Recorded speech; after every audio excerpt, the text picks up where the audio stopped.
before we begin, the focus on this Let's Talk is about getting unstuck. So our special host for today is Amy Yip. She's a certified life transformation and mental fitness coach, speaker, and facilitator. For those that are new to Let's Talk, there is one singular purpose of these Let's Talk calls. How do we create an environment where participants can help support each other during this global crisis and beyond? Because more than ever, we need to come together as a community to support and uplift each other. So our Let's Talk series is a monthly conversation with leading executives, thought leaders, and change makers. There's no presentation or talking heads, just people having a conversation about career, family, and what matters the most to them. So if you can, please turn on your video because we want you in the conversation. If you can't, I understand as well, but if you can, please turn it on. This is not a webinar where you consume content passively. We actually want you to be a part of this discussion, and seeing your beautiful and handsome faces makes it easier to connect with each other. So quick exercise for this next activity, top right-hand side, put yourself on gallery mode so we kind of look like the Brady Bunch grid. Okay, you guys ready? So for those new to Let's Talk, we always start every call with a series of questions. Okay, so raise your hand if you agree.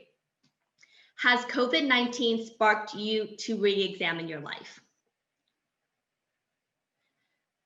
Okay, do you find yourself feeling stuck and stagnant where you are in your life, not sure what direction to take? Okay. Have you ever felt like a hamster wheel or being on a treadmill, feverishly running, but getting nowhere? And I love that because some of you guys answered that before I even finished the sentence. They're like, treadmill me. So the next questions I'm going to ask are rhetorical. I want you to think about these things. And if you want, I know this is kind of hokey, close your eyes. I promise you I won't do anything weird. I want you to think about these questions that I'm going to ask for the next few days, weeks, and months. Don't worry about writing them down. I always do an event recap after each event and video, and I'll be uploading this. Why do I do this? We want these calls to be actionable. So I'm going to ask these questions, answer in your head. What about my current life situation steals my joy? So what about my current life situation steals my joy? What do I wish my life looked like? What would I lose if I don't go after my vision? What will I gain by staying where I am right now? What are my biggest doubts and fears about making a change and building my dream life? And are those doubts and fears true? Okay, you can open your eyes. Final question. How many of you are ready to really finally be excited about each day, feel fulfilled, have the clarity, and take action towards your dreams? Raise your hand. Okay. So I'm hoping this call will kind of answer some of those questions you have for yourself. So for the next part, once again, top right-hand side, please put this on speaker mode. Today's discussion is on getting unstuck. Sometimes our lives outwardly appears perfect, right? Yet something still feels missing inside. Our fears and insecurities keep us stuck, holding us back from our dreams, from writing our own narrative. We live our lives according to the should-haves or would-haves or could-haves that have been placed on us. If you don't mind, I'm going to tell you a little story. I know how it feels to be stuck, where your life feels stagnant. Your career might feel stagnant. A few years back, I was miserable at this job that I held on much too long. Some of you guys have known me for over a decade or longer, and you know what I'm talking about. Though I liked the job, the environment was toxic. I would literally wake up dreading going to work every day. The culture felt like the Hunger Games, right? That movie where these kids are basically taught to kind of attack each other. The CEO would literally pit executives against each other. Though there were a lot of amazing people at the organization, most of the managers were incompetent and utter assholes. So I would have people in different departments literally come to my office to cry or to escape their bosses. I would be working to 10, 11 o'clock at night every night. And there was no appreciation for any work you did. It was so unmotivating. However, year after year, I stayed. So I was a senior leader within the organization. And from the outside, it seemed prestigious. It seemed like I was happy, but I wasn't. It wasn't the job that was bad, but what I kept on asking myself, or in my head, I was saying, well, there was worse places to be. I'll leave when I get my next promotion. I'll wait till I get my next raise, on and on and on. So I was stuck. I was miserable. So I started developing ulcers and other health issues. I just felt kind of stuck and I really didn't know what to do. Then one day, I literally had enough. I called my husband while I was commuting to work and I just told him, I'm gonna quit. I had nothing lined up, no job offers, no nothing, but I just couldn't deal with it anymore. So fast forward this year, there's other jobs and contract work, et cetera, that I did in between. But I think I really finally figured out what I wanted to do. And what happened was I ended up starting Community of Seven because it aligned with my values. So the key was that it first started with me asking myself those important questions that I asked you guys earlier, and asking myself what truly matters the most to me. And hopefully if you get one thing from this call, it's to really sit back and ask yourself, what matters the most to you, right? Because once you answer those questions, what matters most to you, everything else kind of comes. So I am so super excited to introduce our guest speaker today, Amy Yip. She is a certified life transformation and mental fitness coach and facilitator. I saw her speak at a female lead event by chance. I was just kind of scrolling through LinkedIn and I was like, oh, I'm just gonna see the first 5 minutes. And I just kind of was entranced because she's amazing. She's whip smart. You know, I was really, really impressed with her. And so I kind of stalked her on LinkedIn and reached out to her and said, she had no clue who I was. I was like, would you speak to our Let's Talk? And she was like, sure. So Amy has worked with leaders worldwide to let go of their shoulds and write the narrative that they want to tell by being the authors of their own life story. So after 16 years leading global teams at organizations like Google, Booz Allen, and Clorox, Amy left the corporate world. She sold all her belongings in her New York City apartment and took a one-way flight to Ghana with her husband to volunteer at a breast cancer nonprofit. The plan was to volunteer until May, then travel around the world. This is May of this year. So clearly, COVID had different plans for Amy and her husband. She ended up getting stuck in Ghana for 7 months. So mental fitness really helped her find her courage to pursue her dreams, pivot her dreams during COVID, and discover the gift and opportunity in every circumstance. She really was able to kind of get unstuck. And I've never done this before, but this is actually a 2-part series with Amy because she's that amazing. And she's going to do a micro learning on mental fitness and how to build your mental fitness to help be able to tell your own story on January 19th. So make sure you sign up for that as well. So without further ado, Amy, please introduce yourself and tell us a little bit more about your journey. Hi. So as Lan mentioned, in January, I left my job at Google. You know, it was a dream of mine. And we ended up getting stuck in Ghana. Our plan was to travel the world. It was something that I'd always wanted to do for probably over a decade. And I had this mental plan that I had the exact route planned out, and I knew exactly where I would be. Right now, I'm supposed to be in India. And I ended up getting stuck in Ghana for 7 months. The borders shut down. And in September, the borders reopened. We don't have a home in the US. We don't have anything except for the things in our backpack.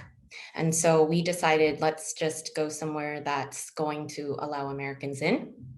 There was a very short list at the time. And so we decided on Serbia. And we headed to Serbia. Our visas expired there. And so right now I am in Croatia. And so we will call this our home for a few months until our visas expire here. And then we'll figure out what's next.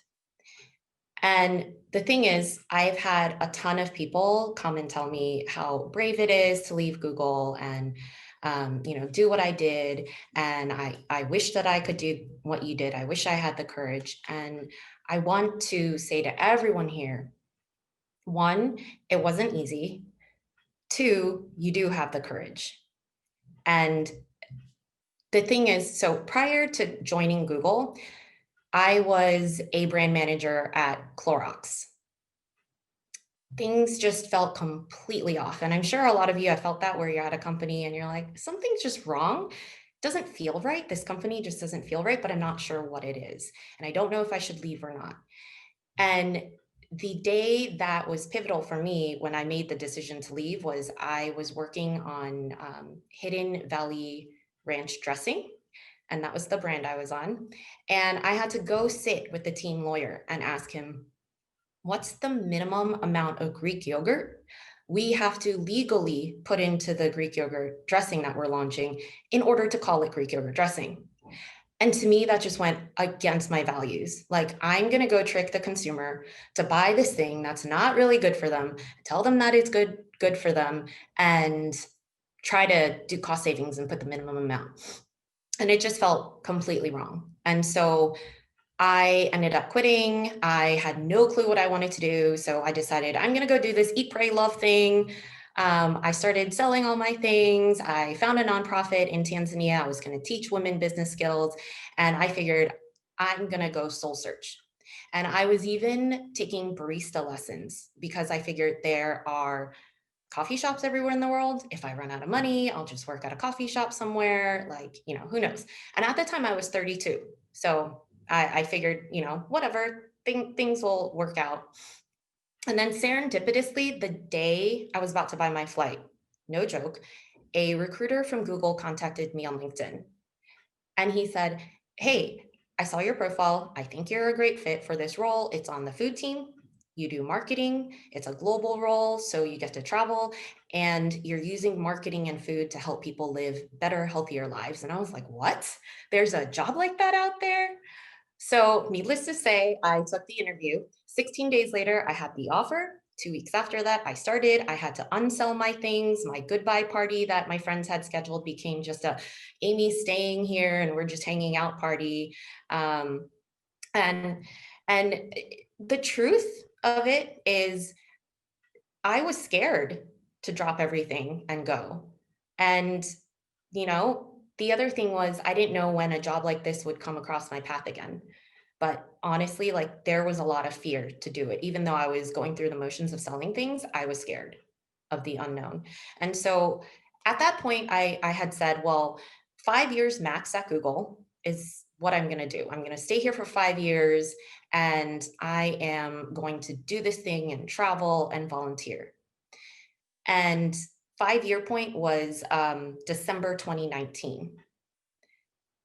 But the thing is, I didn't realize how much changes in 5 years, especially when you're a woman in your 30s.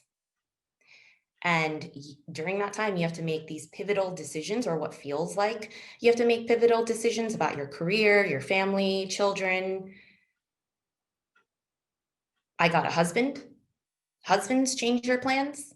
And when you get a husband, everyone around you starts telling you, you need to just have babies, you need to just settle down. Your eggs are rotting. This is your prime time. If you don't do it now, you're never, you're gonna be old when your kids get older. You're gonna be like 70-year-old mother. You don't want to do that. My career at Google at the time was going really well. And so everyone's like, why would you leave a company like Google? Like, are you crazy? There's so many people trying to get in. You should just stay.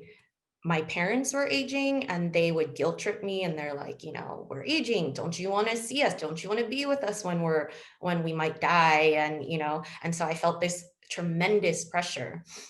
And I was also the breadwinner between my husband and I. He was doing an entrepreneurial thing. So I felt like I am the stability. I have to hold down the fort, and I have to be the reliable one. So I can't go pursue anything else that I want to do. And there was just so much pressure from around me. And there were so many shoulds, everybody telling me what I should do, who I should be. And I thought I was smart. I made a backup plan. So my husband and I, we had our embryos frozen. And we both weren't ready for kids yet, even if we were going to stay. But we figured, we should have our embryos frozen as a backup plan. And then there was a mishap that happened at the facility. And we got an email on a Sunday. It was like March 2018. And I got an email on a Sunday to let me know there was a mishap. And let's just say I still don't know whether these embryos will be viable until I plan to use them. And so in that moment, everything just felt heavier. And I felt like maybe it's a sign, maybe somebody's trying to tell me that I need to do something. And I didn't know what to do. I felt a tremendous weight, but I also felt like I would be judged by people. And I felt like I would be a failure as a woman if I didn't start a family and listen to all the shoulds. I felt like I had to make that decision because everyone was telling me my eggs were rotting. And as a high achiever, I also felt silly for wanting to leave a company like Google. I felt like, I wasn't being grateful for what I had.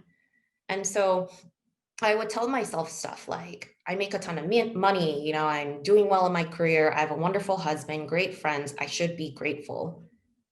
Yeah, I might have lost my embryos, but I can still have kids at least. I minimized my losses.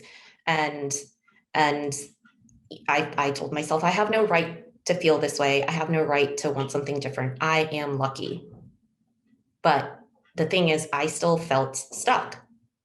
And so I started on this self-help journey without telling anybody. I spent 8 months reading every book out there, from Brene Brown's The Gifts of Imperfection to Spencer Johnson's Who Moved My Cheese. And I read like every book out there. So if you have questions about what books, I can definitely tell you. But after 8 months of reading all these self-help books, I got nowhere. It didn't get me anywhere. Like, I had a lot of knowledge, but nothing changed. I still had no clue what to do with my life. And I got desperate because the time was ticking. And I was so desperate that a friend told me about ayahuasca. And she told me, ayahuasca helps you gain clarity. And if you don't know what ayahuasca is, it's a Peruvian medicinal plant medicine where a shaman does a ceremony and you consume it. And so I said, it gives you clarity? Well, then that's what I need. I'm going to do it. So I went down to Peru for a 5-day ayahuasca ceremony. And I said, Mother Ayahuasca, just tell me what to do with my life, please. Like, that's all I want to know. Do I leave? Do I stay? Do I have babies? Just give me the answer. And so 5 days later, I got a lot of insights about life.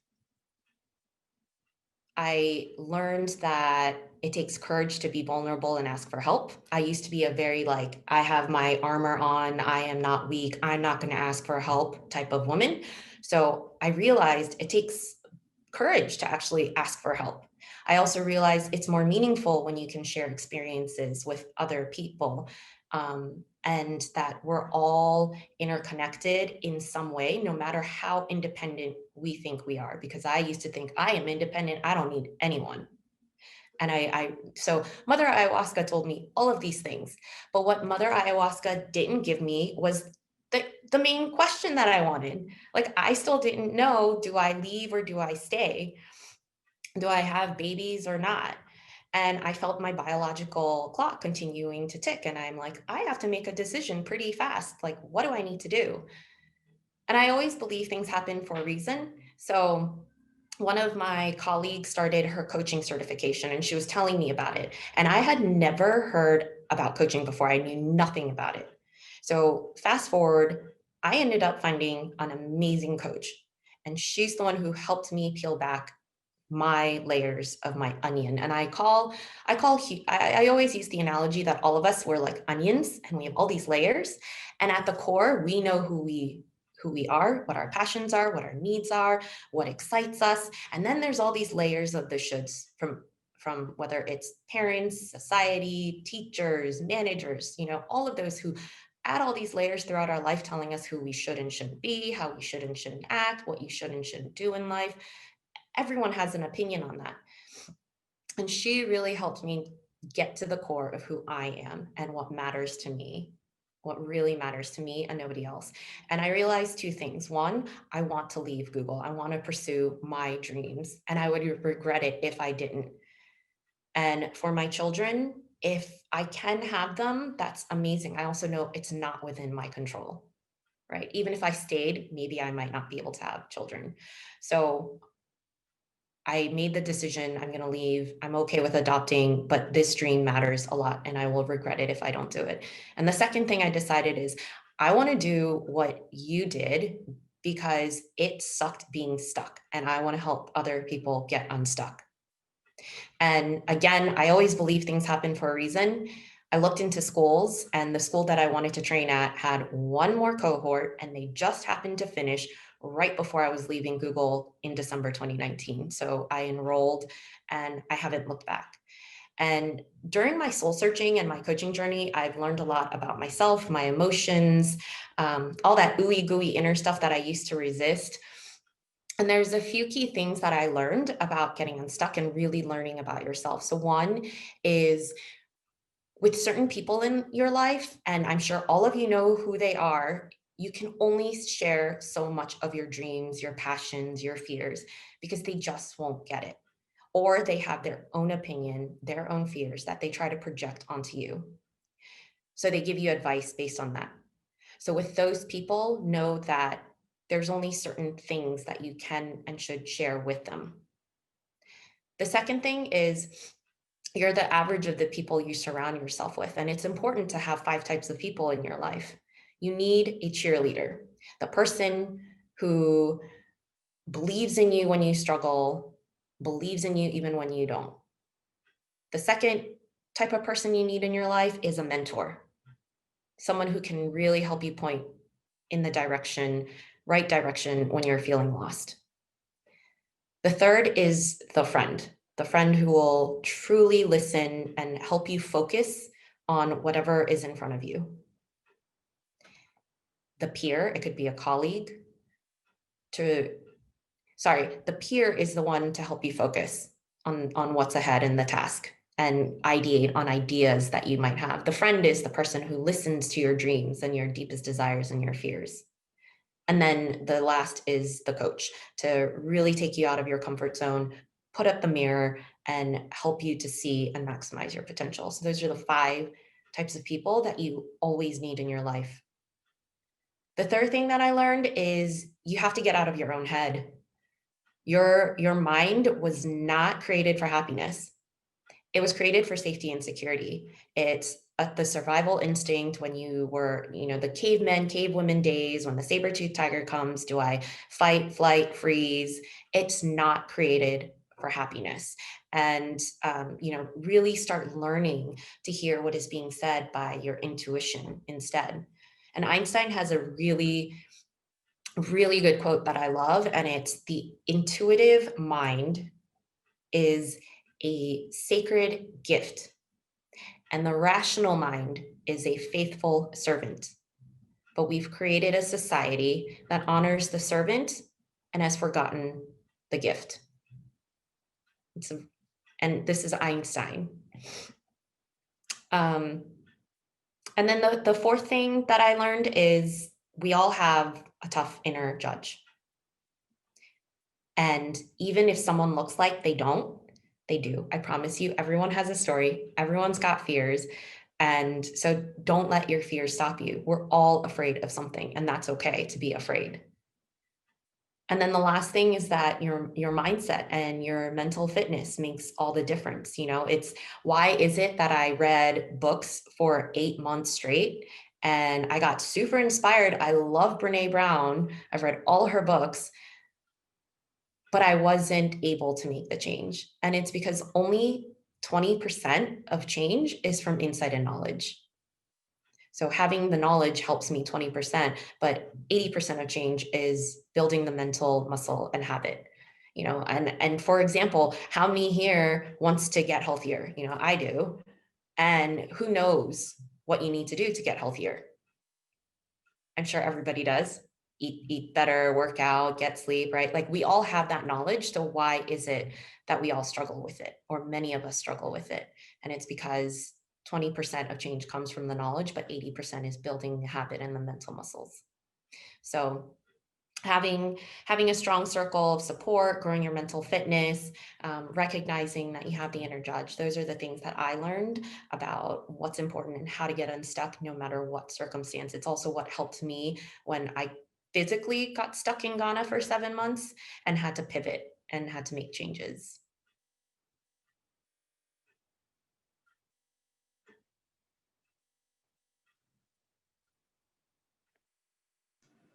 Awesome, Amy. That is so powerful. I'm loving Claudine's notes too. So kind of like the cheerleader, the mentor, the friends, the peers, the coach. That's actually one of my favorite quotes, is that we are the average of the 5 people we spend the most time with, and it's important to kind of choose wisely.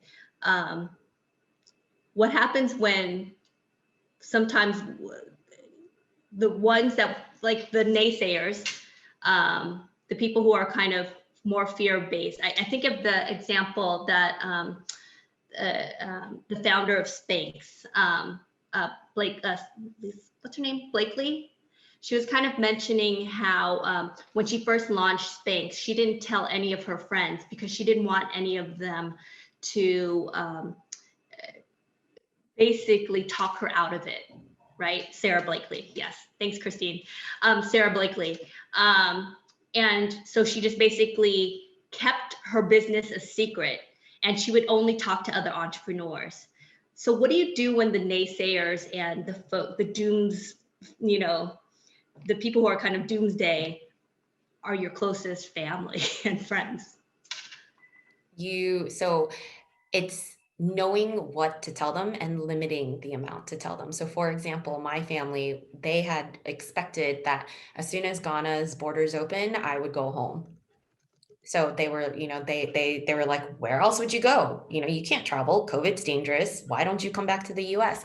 And so at the time I told them, well, we'll see when the borders open. I already had in my mind, I'm not coming home. Like I don't have a home. But I just told them a half truth. Well, let's see when, I don't even know when borders open. And then when borders opened, my husband and I bought flights. We took off to Serbia. When I got to Serbia, I got my COVID test. After I got my results, then I told my parents and my family, oh, by the way, I'm in Serbia, but don't worry, I don't have COVID. I'm safe. I'm good.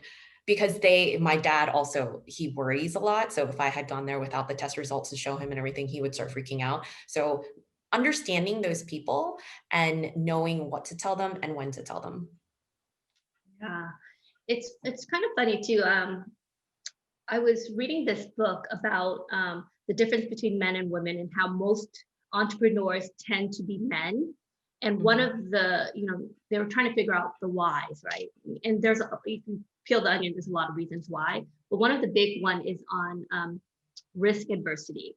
So women are kind of taught to be careful, right? Think about being at a playground, right? And I think about this raising my daughter.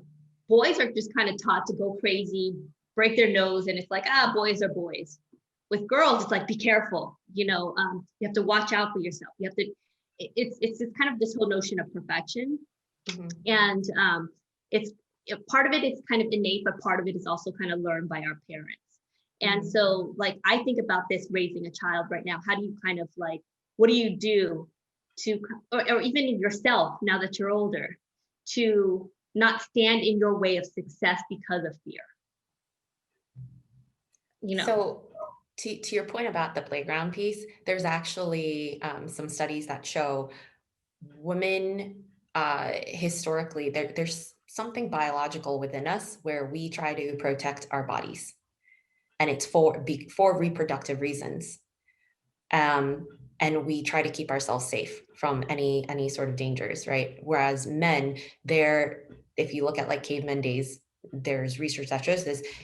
In order to procreate, you have to be at battle. You have to put yourself at risk. You have to show those muscles, and because that's what will get you a woman to procreate. Versus a woman, like, you need to protect your all your insides, because that's where you're going to be carrying that baby. And so and there's research that shows that. Yeah, that's interesting, because it's like, even though the present day we're not hunting, we're not, those innate fears are still kind of ingrained in us. And how do we kind of combat that and kind of be aware of that? I think we had a question from Danielle Trombetta. Do you want to unmute and ask your question? Sure. Hi, Amy. First of all, great presentation. Happy New Year to everybody. Thank you. My question, I guess my question is, the 5 types of people that you need to have in your life, could they overlap? Like, I have a friend who also is definitely my cheerleader and also a fabulous listener. Do you recommend having 5 different people, or could they be, really just 4 people because 2 are doing the same role, if that makes any sense? Yeah, you can definitely have overlaps. And just because it's called like a friend, it doesn't mean that it can't be a family member. Like, my sister could be my friend. It's more of the titles of the roles. So it's just making sure that you have those roles filled. Okay, great. Thank you. And I'm just going to paraphrase what Aman had kind of posted. And he wants to know kind of like, what happens when you're kind of in a mind state or an experience where there's a lot of pessimism, especially during this time of COVID, people losing their job, the economy's to shit. When you're talking to people and just people are not listening, they don't really feel like they're trying to connect with you, and people aren't looking to kind of help, where you're kind of feeling a little bit lost because you're surrounded by people who are not uplifting you. How do you get rid of this pattern, and how do you kind of change that? So it's all about setting boundaries and understanding where are your boundaries. And this goes with people. So it's, I look at it as a kind of quadranty thing, but you think about the gates of who you are. Who do you allow in? Who do you not allow in? So really understanding, okay, for example, if I wanted to think about people, like what my value is learning and growth. So what I will allow into my space are people who are all about learning, growth, and have a growth mindset. So there's my value, what I will allow in, and then there's what will I tolerate and allow in, but I won't necessarily like. So for example, maybe I will allow in people who aren't necessarily in the growth mindset, but they don't hinder other people from having a growth mindset. Like, they're just not into growing themselves, but they're not going to tell you that it's dumb. And then what I won't allow into my boundaries are people who don't have a growth mindset and try to hold people back from growing and developing. Right. And so it's really, most people have not actually sat down to say, what are my boundaries? What do I want to allow in? What am I not going to allow in? And it's setting that, and then really being firm in setting those boundaries. Awesome. And I'm just going to take one more question before we go into breakout groups. Marie Helene, do you want to unmute and ask your question? Absolutely. Hi, Lan, and hi, Amy. Thanks so much. This was a great presentation. I loved it. So you were talking about these 5 key people in your life, and I almost feel like this is a journey. And I wanted to ask you, you were explaining a little bit your values and how the philosophy you went about it, but how long does it take to find these people? Is this like a trial and error process? Like, can you explain a little bit more that journey that you went through to really identify those key people that you work with? So do you mean like, how did I find those 5 that were supporting me in those capacities? Yes. Got it. So I think just taking a look at my network of friends and people that I interact with, like I know my sister doesn't fit into the cheerleader piece, like she's just not my cheerleader in that way. She's my friend, but she's not my cheerleader. She could be my mentor. And so it's really looking at your entire network of, is there somebody that is always there cheerleading you, no matter when you're like, I'm going to fail. I'm horrible at this. Like I can't do public speaking, or I'm not going to get that job. And they're just like, yeah, you can, you go for it. You need, and so it's just identifying within your network of friends, family, colleagues, whoever that you interact with, who fits into these buckets. And if you don't have it, then search. Yeah. And people will also come in and out of your life. So people will come into certain roles and leave certain roles. Awesome. Thank you so much, Amy. That was so amazing. Hopefully we can have you at, stay for the rest as well as we do the breakout groups, and hopefully you'll be lucky and have Amy in your group. I'm going to break you guys out into different breakout groups. I want you to introduce yourself, name, company, anything else we should know about you. Try to keep it short just because we have limited time. And just please note that what is said in the room stays in the room. We don't record that. I want you guys to answer this question during the call. What about my current life situation steals my joy? Once again, what about my current life situation steals my joy? And where am I feeling stuck? I guess we need to look around and find those five circles within that 5 circles. So the friend, the mentor, the coach, the cheerleader, and what's number 5? I wrote it down, right? So a mentor, a coach, a cheerleader, someone to listen to help focus. Peer. Yep. And what was that last one? Peer. Peer. So the cheerleader, the mentor, the friend, that's the one who listens. The peer is the one who helps us focus, and the coach.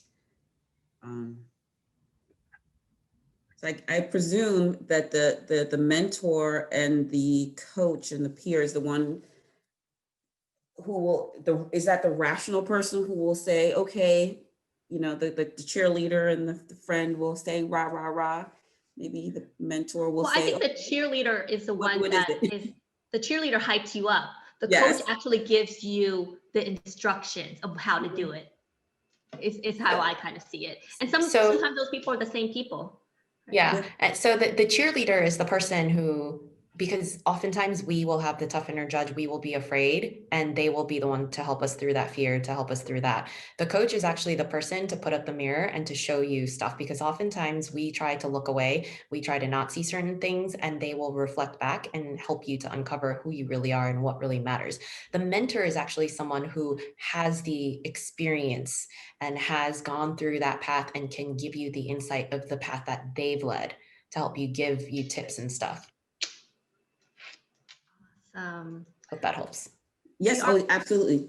Okay. We are kind of running out of time. Normally we'd have conversations, but what I'll do is I'll close it up. And if any of you guys want to stay just to chat, we can do that too. But let me just do the closing. And then for those who want to stay for like 5-10 minutes to chat, I'll stay, and I don't know if Amy can, but we'll just have a quick kind of wrap up call. So kind of in closing, remember the questions that I had kind of asked. What about my current life situation steals my joy? What do I wish my life looked like? What would I lose if I don't go after my vision? What will I gain by staying where I am? What are my biggest doubts and fears about making a change and building my dream life? And are those doubts and fears true? Start thinking about those questions in the next few days or so. And I want to thank the amazing Amy Yip for being our guest today. If you want to find more about Amy, connect with her on LinkedIn. You can also find her on her website, amyyipcoaching.com. If you're interested, she's also hosting a Own Your Worth Inner Circle. You can find more information on her website. And if you enjoyed today, you'll also want to come back on January 19th for our second part series with Amy. She'll be our special guest for our micro learning on how to build mental fitness and how it can help you write your own story. So thank you again. And for anyone who wants to stay just to chat for the next 5-10 minutes, please stay. Claudine, you wanted to say something? Yeah, could you repeat those questions so I can put it in the chat? Someone asked. Oh, you can put it in the how chat. about this? Why don't I, because I already Yes. have it in front of There me. you go. So you don't have to retype it. I'm going to send it here. And once again, I usually do the recordings afterwards. So I will send that your way to everyone afterwards. I have a question, Lan. Great presentation, Amy and Lan. I want to know why so many women leave organizations and become life coaches or leadership coaches, but they're not able to do it within these organizations. Because obviously we all have this amazing leadership potential, but something is preventing us from executing it in these organizations that we have to leave to do it. And I'm just wondering what your thought is. Yeah, I'm sorry, I didn't hear you. Okay.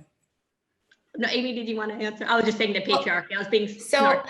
I think every person has a different reason for doing it. So one is a lot of organizations don't necessarily have a coaching structure in place. And if they do, it is only for the top execs, right? So that's one. The second is for me personally, I left because I wanted to choose who I worked with, and I wanted to have independence and set my own schedule and be able to live the life that I wanted to. I don't want to be in a corporate environment anymore. And so for some perhaps, and I'm going to just be guessing at this, but perhaps for some women that's important, especially if you want to have that balance of being able to spend time with what, the people that you love and what matters to you. And yeah, I mean, those are the two things that come off the top of my head. So this is Pam. I can throw out one other, working in a big corporation. The corporations generally, I'm completely making this up, are 80% worker bees. They just need people to crank out and execute whatever that needs to be done on a daily basis. They're not looking for that many leaders. They don't need as many. And in my particular experience, the leaders keep getting cut off because they need more worker bees and the leaders are more expensive. So there's just not enough leadership opportunities, I think, in a lot of big companies. So I think it's a percentage thing.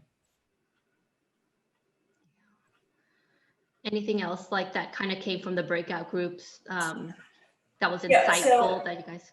I'm just gonna add one more thing. So just coincidentally, I listened to Adam Grant give a presentation, and he talked about a personal board of directors, which is kind of similar to what you are talking about. And just literally last week, I reached out to a handful of women, and I'm creating a personal board of directors with our own Zoom call as a group. So helping each other. So it's not just Pam's personal board of directors, but we're all gonna get together and use the time to help each other where we're stuck. So just throwing out that another way to look at this group is a personal board of directors that you can actually have maybe together and work together. And so I just want to tell what you thought of that, Amy, that concept as opposed to 5 individuals. Yeah. Mm-hmm. And one thing I want to also kind of bring up too is that you also have to be focused on being a giver. Yeah, right. Because we're always focusing on like, well, how do we create this and that? And I get a lot of people who are like, well, how do I create this team? And I was like, well, what are you giving to other people? And it's generally people who are generous, who are giving of their time, who help others, where more of that is attracted to them as well. So when you, like, there's givers and takers in the world, right? I think one of the big things is, how do you become a giver? Because the taking will come, right? It's like, but you first have to start from a position where you're creating abundance. And by part of that is by just helping people. I mean, I know that sounds easy, but no, because that's the point of the group, is that it wasn't just Pam's board of directors, it was that we all get a turn saying where we're unstuck and all helping each other out. So it was kind of a give and take at the same time. So, sorry. Yeah, Pam, I think it's a great idea, but I would caution you that you would need both men and women on your board of directors, because I've been having really deep discussions with my sister and my brother and my brother-in-law, and we all work in male-dominated fields. And it is very interesting the way my brother and brother-in-law see things compared to the way me and my sister see things. So I would caution diversity in your board of directors to get a variety of opinions. And then one of my mentors told me, when you got to kind of triangulate it. So when you kind of hear three things, then maybe that's from three different people, then maybe that's a thing. Yeah, that's great. You know, it's funny, I thought about adding men, and I actually had a good conversation with someone. My experience is women, maybe just for me, there's we go a lot deeper and a lot more comfortable in sharing feelings and kind of being intimate. And I don't mean that in an intimate way, but, you know, just as an emotional way. I feel like bringing a man in, I don't know if it would have that same intensity, but I do see the value in it. So maybe for that would be that a separate person that I have in my life to do that. That's a really good point. So some of the men who are on this call, and Jeff, Claudine loves your bow tie, so thumbs up on that. cool bow tie. But for some of the men on this call, I'd love to women are always like, I've noticed a lot of our conversations, it's predominantly women. Do men kind of feel like they can kind of go in a forum and kind of share their feelings? And do you, I mean, what are your kind of thoughts on this? Like, you know, Oh, can't hear you. All right. Oh, he might be frozen. Yeah, you're froze. Anthony, Ren, anyone want to contribute? Jeff, there you are. Yeah, I can go.